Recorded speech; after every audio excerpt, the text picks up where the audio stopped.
श्री वल्लभाधीश की जय हो। श्री गोसाई जी परम दयाल की जय हो। श्री गोकुलनाथ जी की जय हो।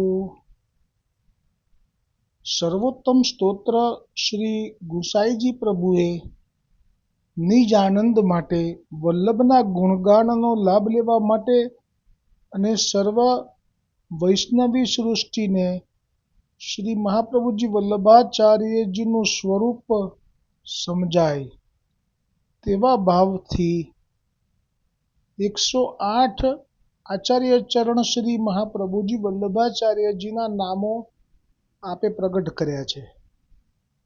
જે સ્તોત્રનો પાઠ કરનારને પ્રતિબંધ જે કોઈ પણ આવતા હોય આડે તેનો નાશ કરી દે છે તથા શ્રી કૃષ્ણ અધરામૃત નિશ્ચય નિસંશય પ્રાપ્ત થાય છે. જેમાં પાત્રતા પ્રમાણે કોઈને ક્યારેક જ તો કોઈને વારંવાર. આજે નામ આવશે યાગાદો ભક્તિ માર્ગેક સાધન ત્વોપદેશક. આ નામ ઉપર શ્રી ગોકુલનાથજી ટીકા કરતા કહે છે કે યાકો અર્થ એટલે કે ગઈકાલે આપણે જે કોઈ વાદી શંકા કરે કે જે યજ્ઞ કરે છે વેદ માર્ગમાં એ તો બધા સ્વર્ગની પ્રાપ્તિ માટે કે કોઈને કોઈ કામના માટે કરે છે. તો પછી મહાપ્રભુજીએ જે યજ્ઞ કર્યા તે કામના માટે જ કર્યા હશે તો એમ કોઈ શંકા કરે તો તે વખતે ગુસાઈજી હવે જે નામ પ્રગટ કર્યું તે આ છે મહાપ્રભુજી વલ્લભાચાર્યજીનું યાગાદો ભક્તિ માર્ગેક સાધનત્વોપદેશક. અને હવે ગોકુલનાથજી આ નામનો ભાવ કહે છે. યાકો अर्थ अब कहत है जो भक्ति मार्ग में 2 अपराध बड़े हैं सो 2 अपराध कौन से है. जो एक अपराध तो यह जो श्री भगवान को आश्रय छोड़ी के और देवतान को आश्रय करे. જુઓ ગોકુલનાથજીએ આજે વાક્ય લખ્યું એ ખરેખર થોડું જ સમજાય એવું છે, પૂરું સમજાય એવું નથી. જેમ કે અધૂરું વાક્ય દેખાય છે. એ કેમ એવું કર્યું? એ તો ગોકુલનાથજી તો આ ઈશ્વર છે, બ્રહ્મ છે, પણ આવું કેમ કર્યું? આપણે તો એવું કહ્યું કે 2 મોટા અપરાધ છે પુષ્ટિ માર્ગમાં. એક તો ભગવાનનો આશ્રય છોડીને બીજા દેવતાઓનો આશ્રય કરવો और दूसरो पुष्टि मार्ग में फल प्राप्ति में प्रतिबंध करता जो असत्संग ताके लिए पुष्टि मार्ग को फल सिद्ध न होए. यह 2 प्रतिबंध करता है. એટલે પહેલો તો ભગવાનનો આશ્રય સિવાય જો કોઈ બીજા દેવી દેવતાનો આશ્રય કરે તો એ પ્રતિબંધ કરતા જ એ અપરાધ છે. એક મોટામાં મોટો જે અપરાધ 2 કીધા એમાં. અને બીજો કીધો કે 2 अपराध कौन से है सो भगवान को आश्रय छोड़ी के और देवता सो आश्रय करे.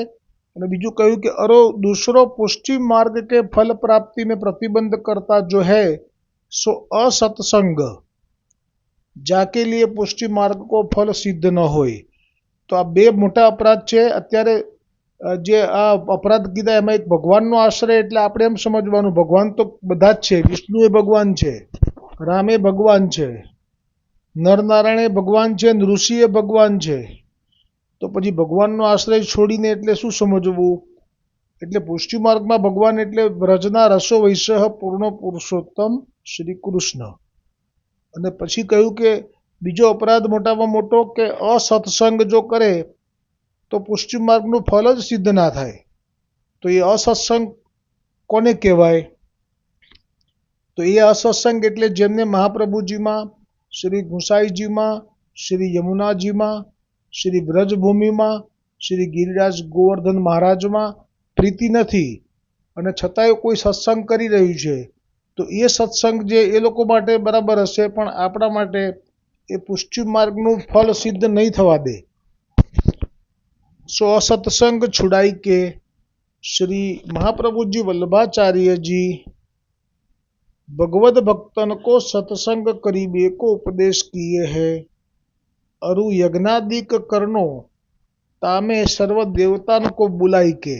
હવે યજ્ઞ કરવો હોય તો કરી શકાય એમ કરીને આપે આ જે વચનામૃત કર્યા છે ગોકુલનાથજીએ, તે અત્યારે કોઈ સંજોગોમાં આપણને ઉપયોગી નથી, પણ છતાંય કોઈને એમ થાય કે ના કર્યા છે તો તમે અમને સમજાવો, તો પછી હું કહું છું કે આમાં યજ્ઞાદિ માટે આપણો કોઈ અર્થ જ નથી આનો. છતાંય જો યજ્ઞાદિ વિશે જાણવું હોય તો આપે એમ કહ્યું કે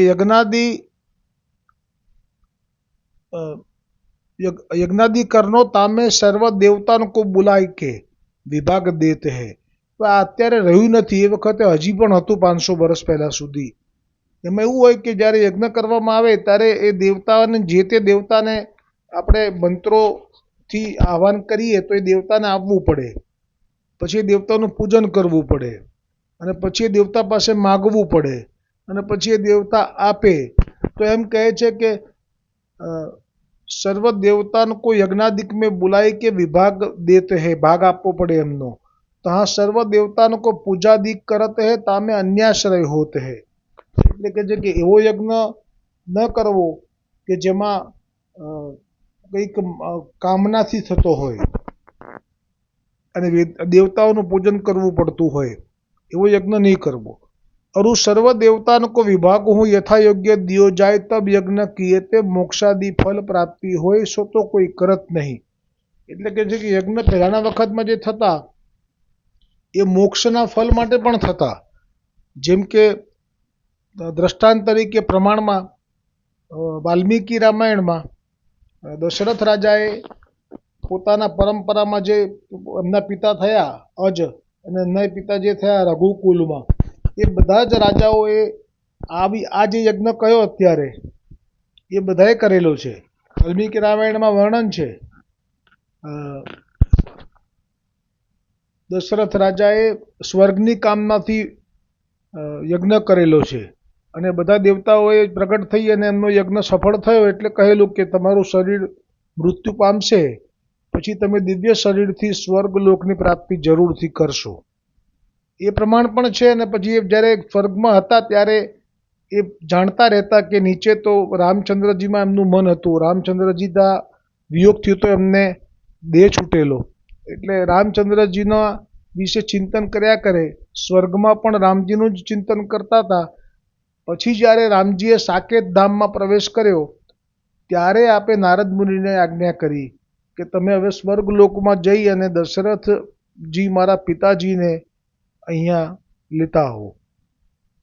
એટલે એ યજ્ઞો થતા જે સમય આવા કે જેમાં પ્રાપ્તિ નિશ્ચિત થઈ જાય, બુકિંગ કન્ફર્મ થઈ જાય સ્વર્ગનું. પણ ઠાકોરજીના લોક માટે કોઈ યજ્ઞ નથી. એમાં તો ઠાકોરજીનું પ્રમેયબળ, ઠાકોરજીની ઈચ્છા. તો અહીંયા કહ્યું કે તાતે અન્યાશ્રય હોય ભગવદ પ્રાપ્તિ રૂપી ફલ में प्रतिबंध होते हैं, परंतु श्री महाप्रभु जी ने जो यज्ञ किए सो भक्ति मार्ग की रीति सो. कौन भांति सो? जो कहते हैं भक्ति मार्ग की रीति सो यह है जो यज्ञ के अधिष्ठाता देवता है सो साक्षात पूर्ण ब्रह्म पूर्ण यज्ञ पुरुष है. એટલે કે છે કે મહાપ્રભુજીએ જે યજ્ઞ કર્યો એમાં કોઈ આવી રીતે સ્વર્ગની કામનાથી નથી કર્યો, પરંતુ આપે નિષ્કામ ભાવથી કર્યો.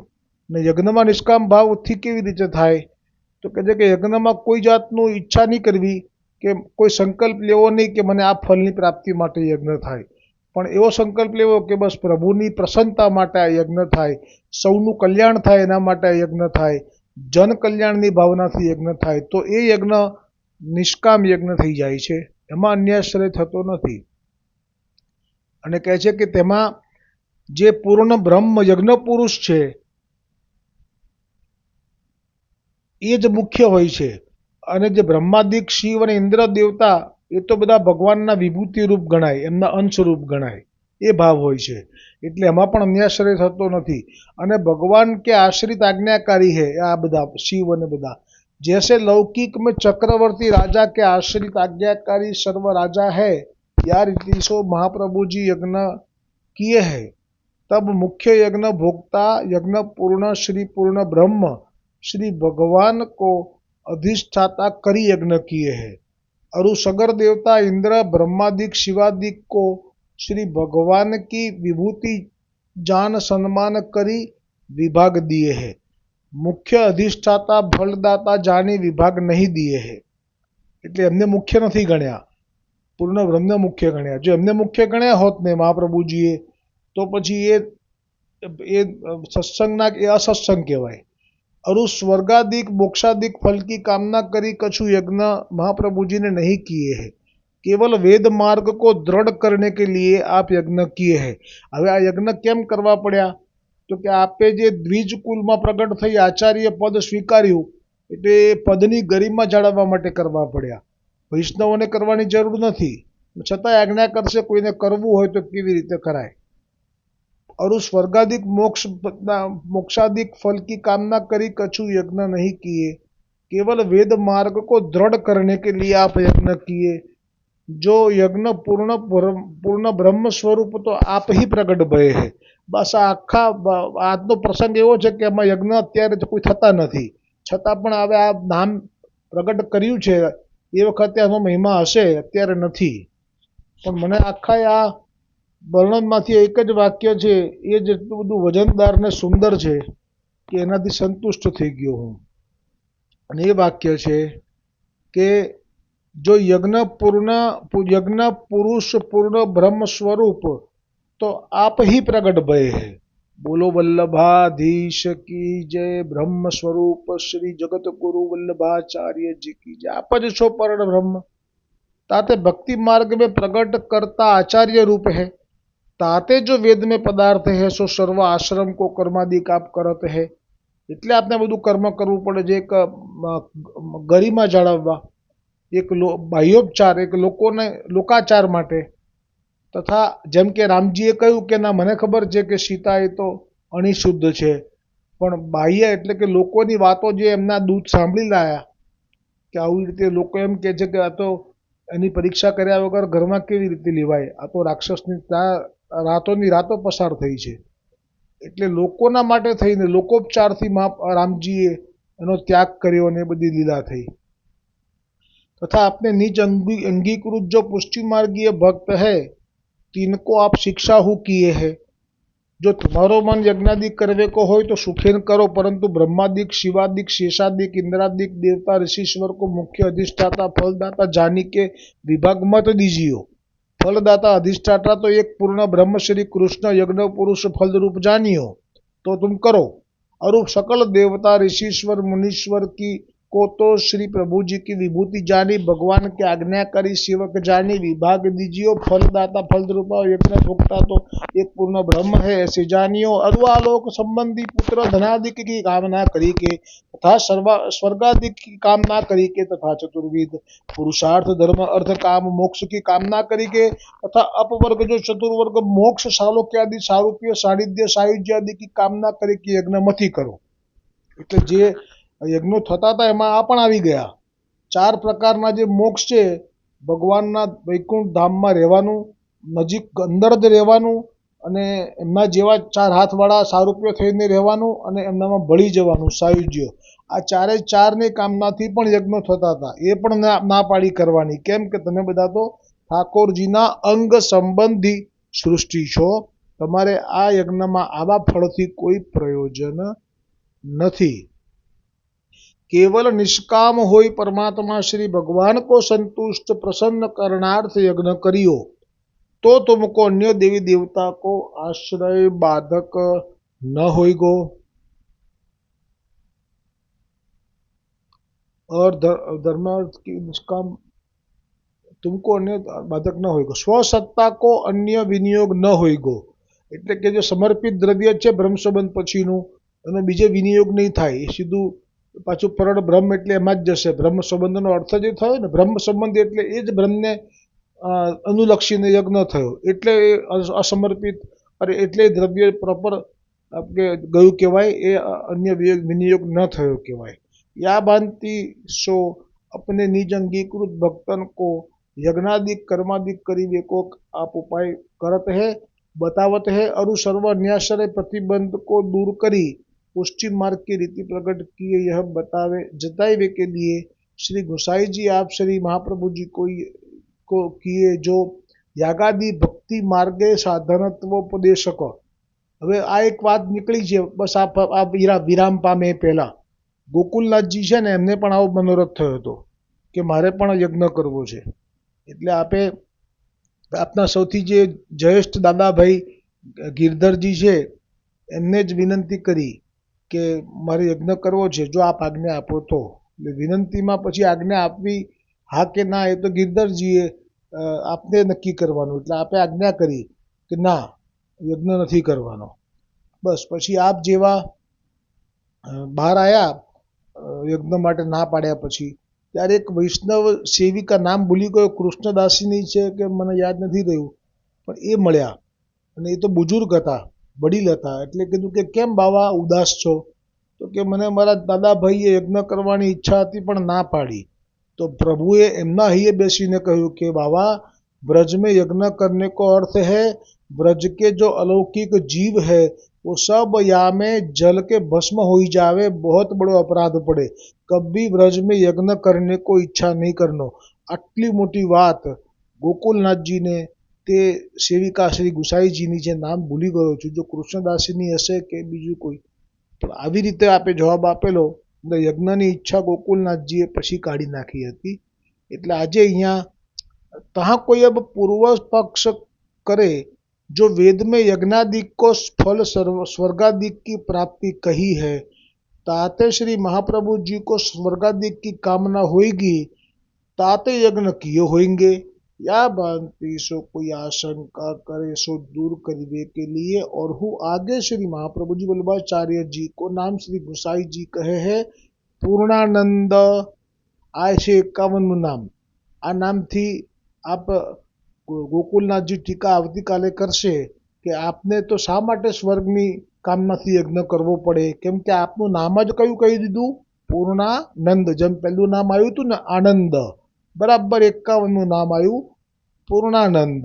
એટલે પૂર્ણાનંદ જે નામ છે એવા ગુણ પ્રગટ કરશે મહાપ્રભુજીના, અને પછી શા માટે પછી એમને સ્વર્ગની જરૂર પડે કે સ્વર્ગની ઈચ્છા થાય, એ લીલા ટીકાનું વર્ણન આવતીકાલે આવશે. વલ્લભાધીશ કી જય હો, गोसाई जी परम दयाल की जय हो, श्री गोकुलनाथ जी की जय हो.